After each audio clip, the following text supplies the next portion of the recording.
Morning, everybody. How are we doing today? It is a Tuesday morning here in Minnesota. Makes it Tuesday evening in Europe, and in the Far East, it's middle of the night, I guess, going on to Wednesday morning. Hope everybody's doing well. It's Legacy series time. I think we're up on to episode number 6 now, and I do plan on mixing other things in here. But this Legacy series, I think, is a fun little series. I do want to talk about this record real quickly. Universal Beings by Mackay McCraven.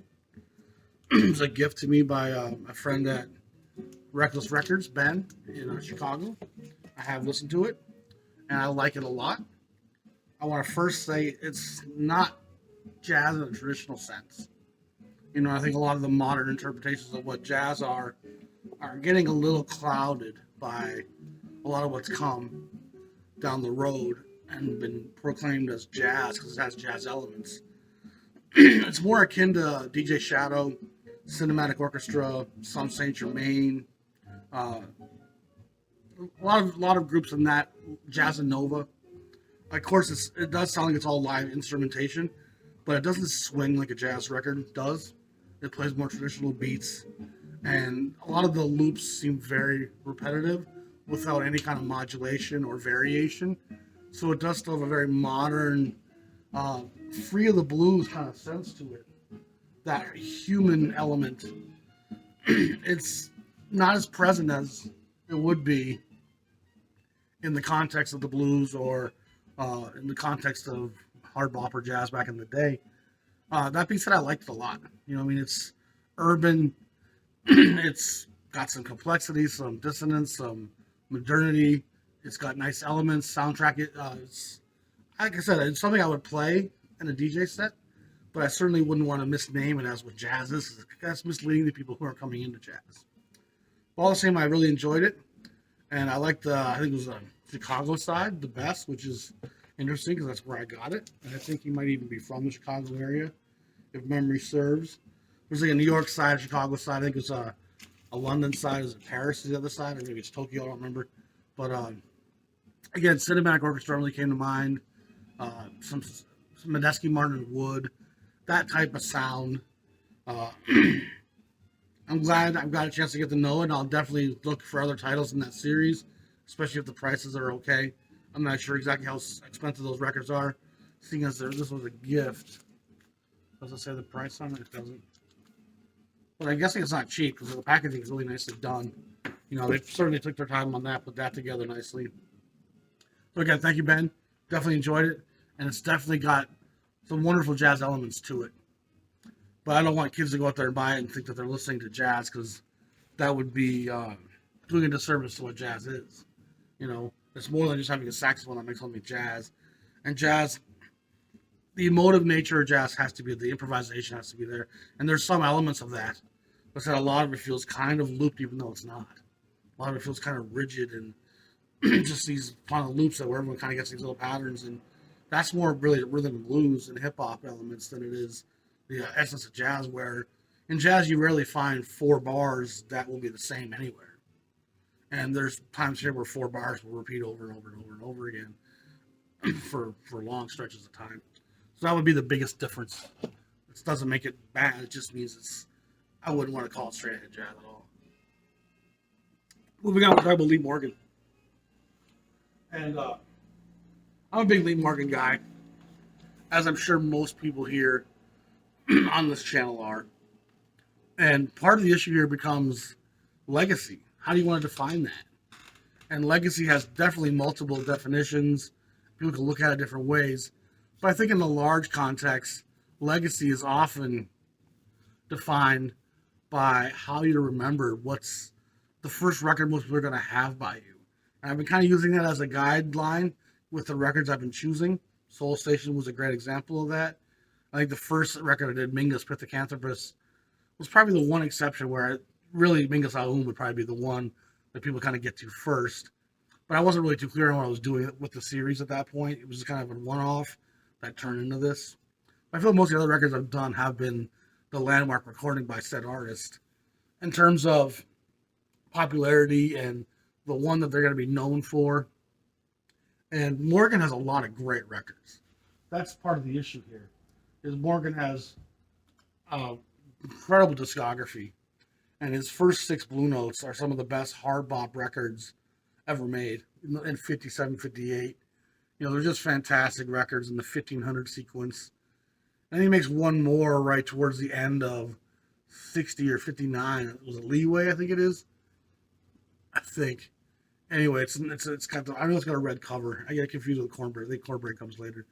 But and then he goes to VJ for a year and a half or so, where VJ kind of starts up out of nowhere in 58, 59, and they really launch a pretty incredible jazz department right off the bat with Wynton Kelly, Lee Morgan, Wayne Shorter, Paul Chambers, Louis Hayes on the drums. They got a pretty incredible little lineup of musicians right off the bat.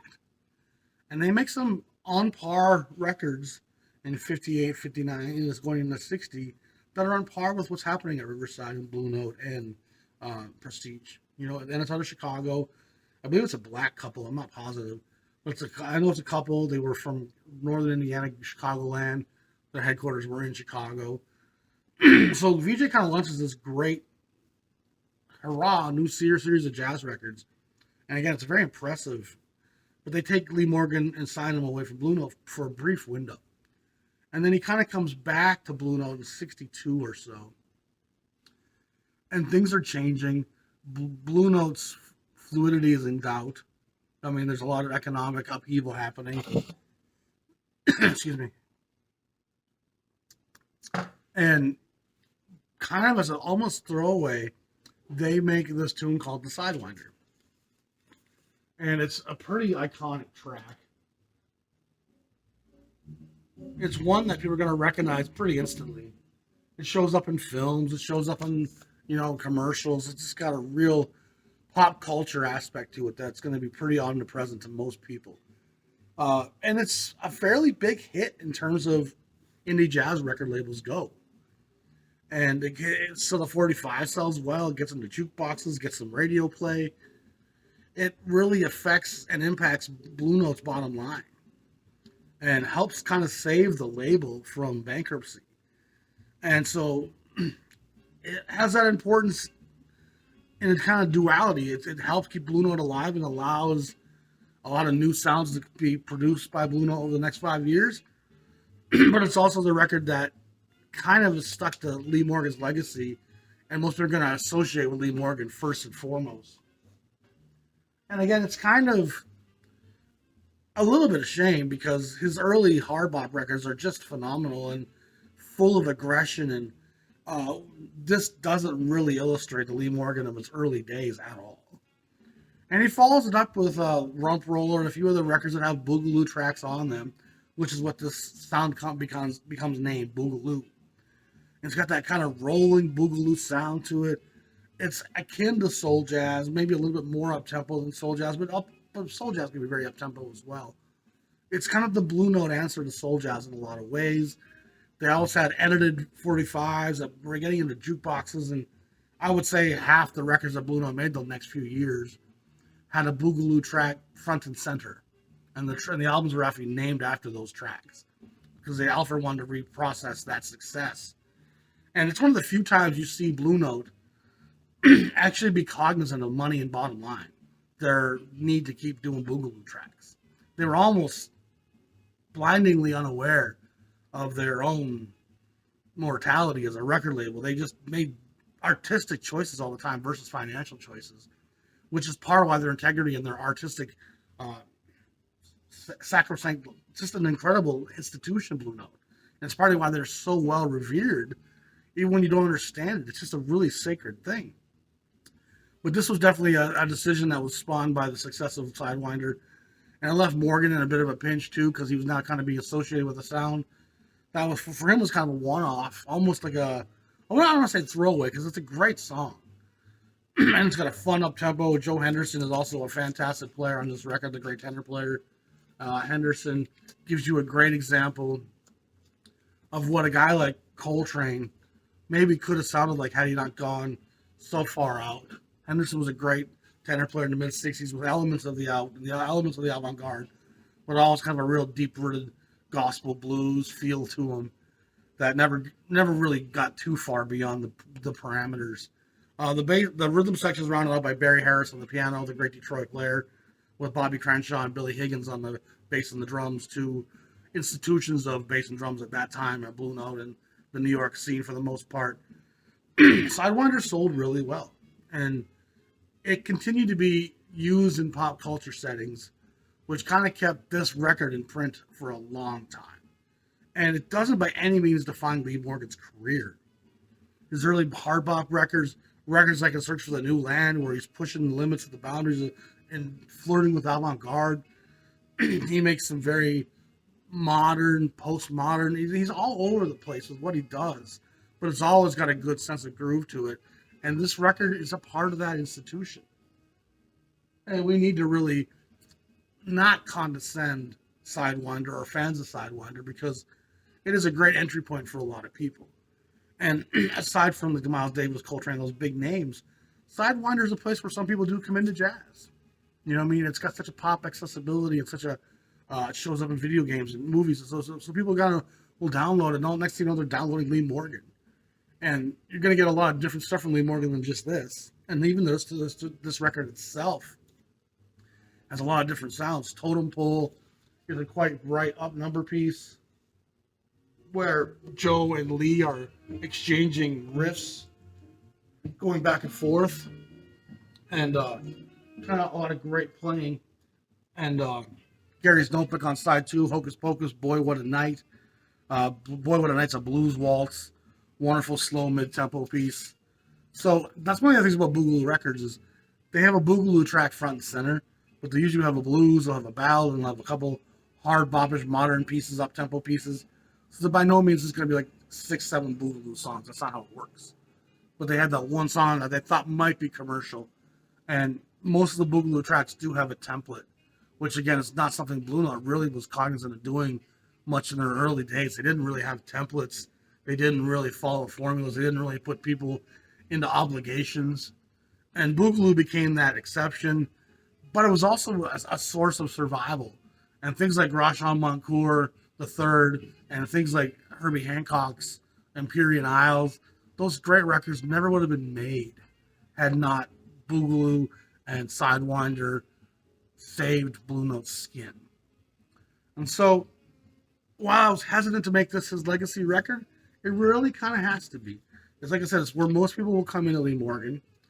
It still has great black, blues, gospel, rhythm and blues, jazz. It's got all the roots of the music in it, which makes it very omnipresent and very accessible, and it's rooted in all the foundations. So it's definitely a quality piece and should never be kind of cast aside like, oh, that's too commercial for me. It's a little silly. Some of these people who get too pious for things that are successful. Does it make some of the following Blue Note albums somewhat formulaic? Well, usually a track or two might be a little formulaic here and there, but most of these great players rise above that and still just. And if this is the one chink in Blue Note's armor, it's a pretty mild accusation because for the most part, their high level of artistic credibility is really unrivaled. But again, just a great record that's accessible to most anybody. Your girlfriend won't mind you playing it in the car because it's kind of a fun, moving along, churning record that doesn't have a lot of desperation and a lot of the angst that some modern jazz had, including Lee Morgan's work. A lot of Lee Morgan's work is very aggressive and very angst-ridden and filled with an emotional context that he doesn't really dabble in much on Sidewinder. And if you like Sidewinder, there's a few records he does shortly after, like Rump Roller, that fit right in that same template that you'll enjoy. And I did an episode on the Boogaloo, and most of those records all have great songs.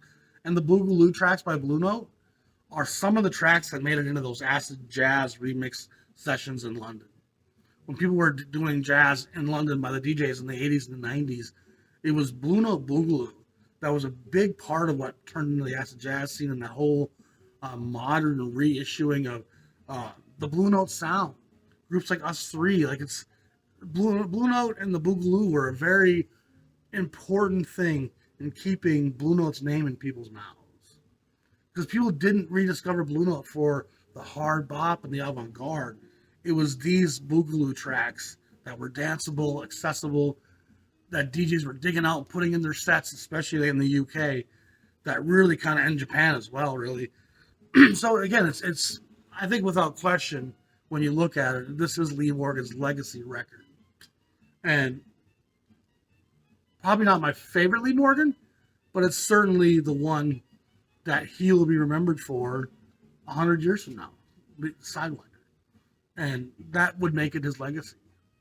And so there it is, Lee Morgan, Sidewinder, great piece. If you don't have it, you should have it. It's a great party record. You know what I mean? You don't want to play at the pinnacle of the party, but when people are kind of showing up, if you have this record on, you're a pretty hip dude. You're a pretty bad babe. So dig your Blue Notes. I'm Dan the Jazz Shepherd. Subscribe to the channel if you haven't. Appreciate everyone's support. All my Patreon supporters, thank you guys so much. If you want to be a patron, just go to the description below. You can pledge a few dollars a month, help support the channel, helps me having the time to do this. I need to make money to live, unfortunately. And there's also a great merchandise store, lots of cool Jazz Shepherd merchandise, Jazz Shepherd coffee shop merchandise. I do want to give an update here on the trading cards. I had to take a break from it for a while. I've been working for my brother some. I've been going to the gym, so my time is just different right now. I've still been doing a trickle of work on them, but I haven't had the full time to apply like I was for months. But we're well over probably 2/3 of the way to being done. And so I'm still hoping to get that out there sometime in the next few months. I still got to write the bios for a couple hundred cards yet. So, and the deeper I get into this series, the more difficult some of these bios become to write because the information takes a little bit more digging to find stuff on some of these people. But it's part of the fun, and it's been a learning process for me without question. I look forward to having that whole set of trading cards someday, and it'll be a great teaching tool for those who want to download them and print them themselves, or however we go about it. And to be honest, there's a lot of people who discouraged me from doing this because of the possible trademark issues. So I'm still feeling that out, but still working on it, and we'll figure it out when we get there. Y'all be safe. Have a great day. Talk to you soon. Peace.